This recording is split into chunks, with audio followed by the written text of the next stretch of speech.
this week's episode of Love and Hip Hop New York was definitely given what it was given. So let's give it what we got. So the episode starts off with us being introduced to Maggie and her PTSD behind getting shot. And y'all, I've never been shot, but I know all too well the feeling of the anxiety of not wanting to go anywhere and not wanting to be in public places and large crowds because you just feel like your life is in danger. I struggled with that for the longest. And I agree with Mano. The only way to shake it is you gotta face it. You have to face it. You have to face it, Maggie. Speaking of Mano, when Joe Budden came, he was congratulating Joe Budden and telling him how proud he was that he turned his music career into something larger with podcasts. And just to hear Mano talk about how he still needs music and just the list of things he has to deal with on a daily basis, like, dang, like, it gets real. He can't work a regular job. So aside from Love and Hip Hop and his music career, he really has nothing to fall on financially. I don't know if he's invested his money. I don't know if he has enough to invest. You know, he's probably living off of what he's making. And that's crazy because I know Mama really not working because she got the PTSD. So, Lord have mercy. Woo, that's got to be deep. I just hope you can link with the right people, Mano, so you can expand your brand as well. Cayenne and Jacquay. I could not wait for this part right here. Cayenne, I am so ashamed of you and I am ashamed for you. Like, you made a complete fool of yourself this entire episode. And it's like you hurt. Like you so hurt. You gonna call this man a clout chaser because he posted a picture of you and wanted to get back with you? Now, grant you, I thought it was stupid that he posted a picture and wanted to reach out to you, did not ask for your number, and did not unblock you on Instagram. So how the fuck was you supposed to see it? But anyway, clout chaser, you're on this show because of Jacquay. Jacquay was booked. You came on as not even a B character, a C character. And then you worked your way to B because you was his girlfriend for a while. If anybody chasing clout, it's you, bitch, because you heard you had an opportunity to be on this show to confront him and you took it. Somebody who wasn't looking for clout would have been like, fuck Jacquay and fuck that show, I don't want shit to do with it. No, you decided to come on the show and act a goddamn fool for fame, for your own 15 minutes, okay? So you're the clout chaser, not Jacquay.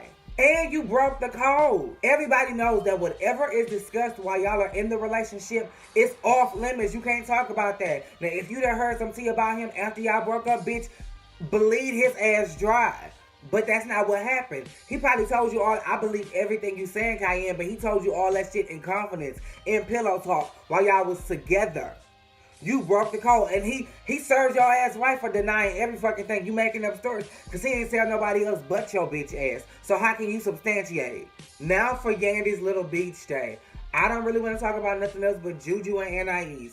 Anais came right in with the apology. I'm sorry for acting a fool. I turned up on you, blah, blah, blah, blah, blah. And then she was like, wait a minute. As a matter of fact, we should really be mad at Jonathan because all this shit is because of him and we're fighting over him. So while we fighting each other, we need to be fighting Jonathan ass because he was mad at you down to the club and he was mad at you down to the brunch. And Juju was like, wait a minute.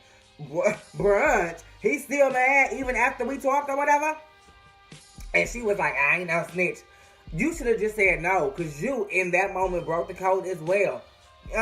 If y'all friends and you want to keep that friendship Anais, your response should have been, nah, he wasn't talking shit about you. He was just regurgitating how mad he was. But for you to say, I ain't no snitch, that insinuates that he said something and you don't want to reveal what it is. You knew what the fuck you was doing. Just like Cayenne, you know what the fuck you doing.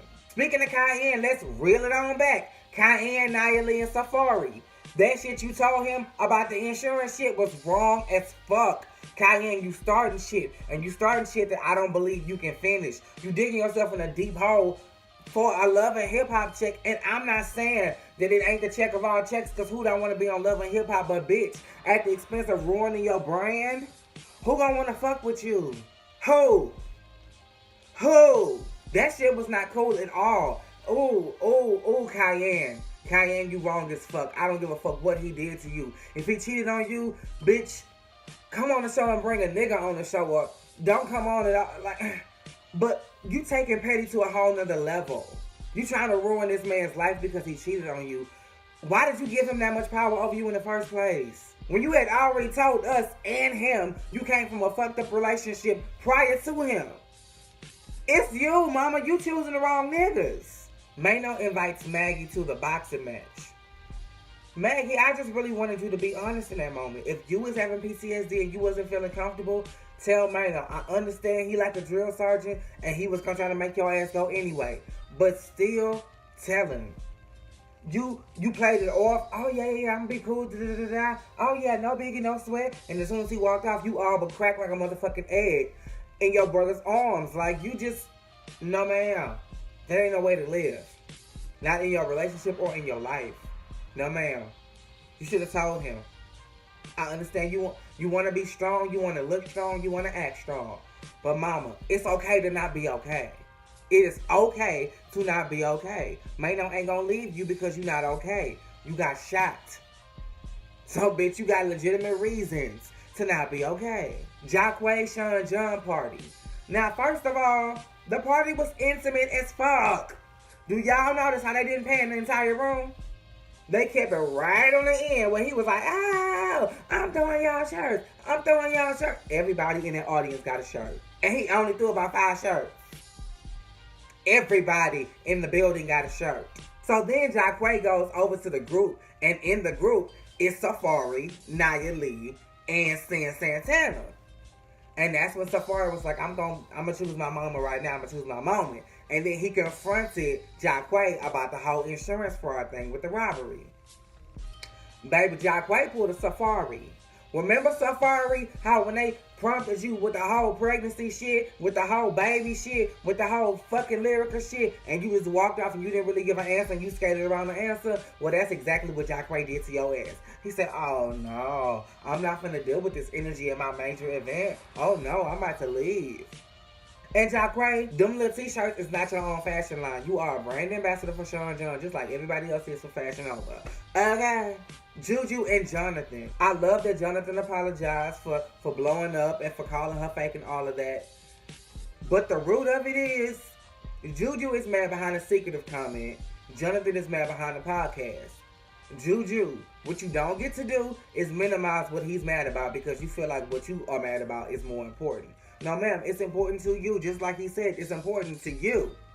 But that podcast is important to me, bitch. I can't beat faces for the rest of my days. I wanted my own radio show, bitch. And you took the meeting on my behalf.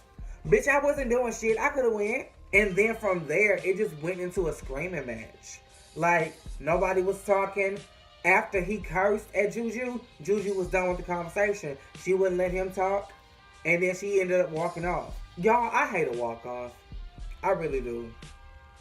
And you know what's funny?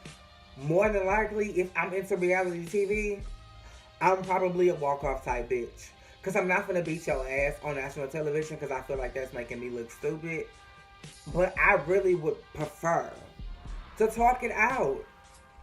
But bitch, if it gets to the point where I know I can't get nothing across and I just want to hit your ass, I'm probably going to walk off. But I hate a walk-off ass bitch. And finally, Mano pulls a fast one on Maggie and he takes her to the same place where she got shot at. First of all, that Juju was an ambush, okay? She was under the impression she was going to a whole boxing match at Barclays and was pulling up to the same place she got shot at. Oh my God. She came with the waterworks. She couldn't do it. She called her brother. Her brother talked her through it. She went inside. Not only did she go inside, she went in the same section and sat in the same spot that she was sitting in. That was big. For that to be your first time trying to do something and you did it that way, that was big. That was big, Maggie. You get to catch me out. I don't even give out catch me out awards anymore. But bitch, you get to catch me out because it took me a while to get through my shit. And mine wasn't near as traumatic as yours. Oh my goodness. Like, and we gonna end on a positive note. That you guys was loving hip-hop. I cannot wait for next week because Mariah Lynn is coming back. We see some, not some fresh blood. We see some old blood. We got some old blood coming back, Mariah Lynn. I wonder if Bianca Bunny coming back. I wonder. I don't really care to see Brittany Taylor. Child, no. Or Dream Doll. Child, no. But Bianca, I could use. But yeah, y'all, that was Love and Hip Hop New York. Same place. Make sure you are liking and subscribing. and same time.